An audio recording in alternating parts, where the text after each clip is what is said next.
આવવું પડશે. ચાન્સ બરાબર મળ્યો તે ઉખાડી લીધું હું. ફેજ ઓન પીક અમારો હવે બેહી જાને તું. ચાન્સ બરાબર મળ્યો તે ઉખાડી લીધું હું. ફેજ ઓન પીક અમારો હવે બેહી જાને તું.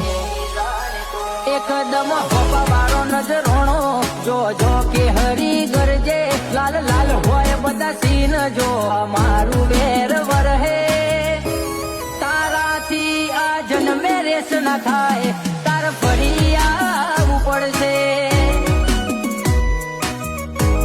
તારાથી અમારી રેસ નહીં થાય, તાર ફરી આવવું પડશે.